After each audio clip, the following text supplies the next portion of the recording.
Alam niyo bang may isang halaman na ginagamit pa mula pa noong panahon ng Biblia na sinasabing nagsusupply ng complete nutrition from birth to old age? At isa sa most nutritious of all plant foods na makakatulong mag-maintain ng strength, stamina, and energy hanggang sa pagtanda. Doctor said to me na meron po akong endometriosis. 5 days po ako na bedridden. Nararamdaman ko sumasakit yung dibdib ko. May tatlong maraming ugat. Bypass operation ng kanilang advice. Both ovaries ko bali yung may cyst. 3 weeks akong nag-bleed. As in talaga, buhos talaga yun. Dinadialysis ako 45 session. Hanggang sa ngayon, ito, dalawang karayong lagi nakasaksak yan sa loob ng isang linggo, 3 beses. Lahat na ng klaseng gamot, inom. God is really great na binigay niya sa amin si Sante Barley. Nagbago po lahat ang buhay namin from 2 to 3 months po na paggamit ko. Regular na po, hindi na po siya sumasakit, nakakapag-drive na po ako kahit meron akong menstruation. Nakita ng OB na yung both ovaries ko okay na. Sinabihan kasi ako ng OB noon na mahihirapan talaga ako kasi irregular. Tapos, ngayon, bali wala akong trabaho kasi buntis na rin. 10 weeks, almost 10 weeks. Gift na rin siya ni God. So, dahil na rin siya sa bar, kaya yun, very happy kami. No, parang mabigat yung dibdib ko, no? First month na pag-take ko niyan, may pagbabago. Lumuwag yung dibdib ko, hindi na masyado sumasakit. Sa ngayon, nung makainom ako ng barley, after 2 weeks, nagkaroon ako ng improvement sa sarili ko. Kaya ngayon, iba ang pakiramdam ko, hindi kaya dati, na nung araw, ako laging lulugulog. Gulay na ako. Ngayon, nasigla katawan ko. Yung barley kasi talaga makakatulong talaga siya sa kahit anong diseases. Pero hindi kasi siya ganun kabilis maaagapan kung hindi sila maniniwala. So first of all, they have to believe na dun sa product.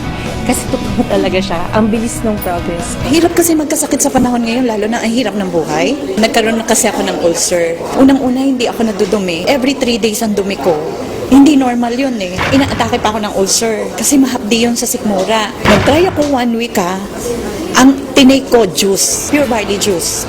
After 2 weeks napansin ko, twice a day na ako dumudumi. Totally na-heal ako. Siyempre, una pa rin si Lord dyan. Pangalawa lang, ginamit lang ng instrument ang barley. Hindi mo pwedeng hindi i-share yung product. Kasi ibang klase, pagka nakatulong ka about health, wala na. Hindi mo babayaran ng pera yan eh. Yung father ko po kasi lumaki yung dalawang paa niya dahil sa arthritis. Hindi na po siya nakatayo with the span of 4 months. So sa daming gamot ko na iniibigay ko sa kanya, wala pong kulang doon. Pero dumating yung barley, nakita ko, napatayo ko ulit yung father ko na balik sa normal na gawain. Ang particular barley na ginamit niya at first is yung juice talaga.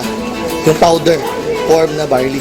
Ang hindi ko lubos maisip, paano siya napatayo ng barley, it's just a matter of 2 days. Yun yung pinaka-the best. Noong taong 2009, na-diagnose po ako na mayroon akong prostate cancer. 3 sakit ang sakit ko. Diabetes, high blood, prostate cancer. 5 gamot ang iinom ko. Ang payat-payat ko na noon, talagang alam ko mamamatay na ako. Biglang nag-umuwi ako sa Pilipinas. Bigla ako nakilala itong Sante Barley. Ako'y umiinom na, nagsimula na uminom. Naramdaman ko, lumalakas na ako. Wala na sakit mga tuhod ko. Nakakapag-concert na uli ako. Taong 2010 nang ma-stroke at atakihin sa puso si Kim. Akala ko talaga mamamatay na ako. Mabuti na lamang at naagapan. Imbis na tubig ang inumin ni Kuya Kim, inuming kulay berde o green ang ipinakita niya sa amin. Yung barley by itself ay rich in vitamins and rich in antioxidants. Kailangan natin yan para mag-recover yung katawan natin at para hindi tayo tumanda ng mabilis. Yan ang sakit. Nawala yung nararamdaman kong mga sakit-sakit, pati yung okay na yung mata ko'y naging okay na. Nagpapasalamat ako, binigyan ako ng Sante Pure Barley na maganda para marugtungan yung pangalawang buhay ko.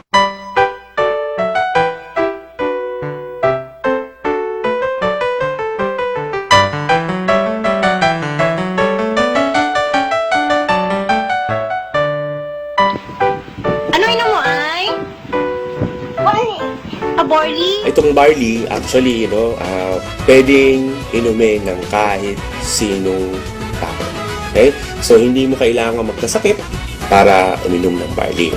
Kasi ito ay part ng iyong magandang diet.